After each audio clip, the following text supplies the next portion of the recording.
538 تھی. کہا کہ میں اللہ کے نام کے بعد پیغمبر اسلام اور علی کا ذکر بار بار اس لیے کرتا ہوں کہ جس طرح سے اصحاب کہف کا کتا کتمیر وہ ان کے ساتھ رہنے کی وجہ سے نجات پا گیا، تو میں محمد و علی سے محبت کر کے کس طرح سے ناکام و نامراد رہ سکتا ہوں؟ یہ غیر معمولی شخصیت ہے، یہ عظیم الشان مفسر. پھر تفسیر کی دنیا میں آئی صاحب تفسیر کبیر امام فخر الدین رازی، جن کی وفات 606 تھی. کہا کہ یہ سورہ باقی آل عمران کی آیت نمبر 61 ہے، اس کی روشنی میں علی ابن ابی طالب نفس نبی اور جتنے کمالات اللہ نے پیغمبر اسلام کو عطا کی اتنے کمالات اللہ نے علی کو بھی عطا کی. اور اگر ایک کمال کی نسبت بھی آپ کہیں کہ اللہ نے نبی کو دیا لیکن علی کو نہیں دیا تو اس آیت قرآن کی نفی ہو جائے گی، انفسنا کی نفی ہو جائے گی. چونکہ قرآن مجید کی اس آیت کے تناظر میں علی ابن ابی طالب نفس نبی.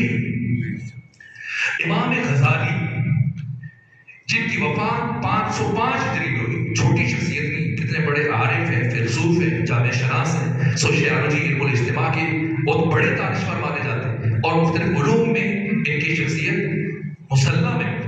انہوں نے اپنی کتاب سات الصعود میں یہ جملہ لکھا کہ کائنات میں علی ابن ابی طالب وہ شخصیت ہے جن کا علم لامتناہی.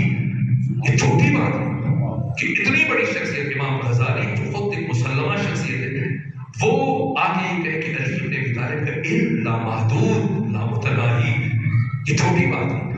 اور آپ خود دیکھیے قرآن مجید کی آیت سورہ بقرہ 13واں سورہ 13ویں پارے آخر میں 43 نمبر آتا ہے وَيَقُولُ الَّذِينَ كَفَرُوا لَسْتَ مُرْسَلًا. مولا متقیان سے پوچھا گیا کہ آپ کو اپنی کون سی فضیلت سب سے زیادہ عزیز ہے؟ کتنے فضائل؟ صرف ابن عباس یہ بیان کرتے ہیں کہ میں نے پیغمبر اسلام کی زبان سے مولا متقیان سے متعلق 23,000 احادیث سنی جن میں پیغمبر نے علی کی فضیلت بیان کی.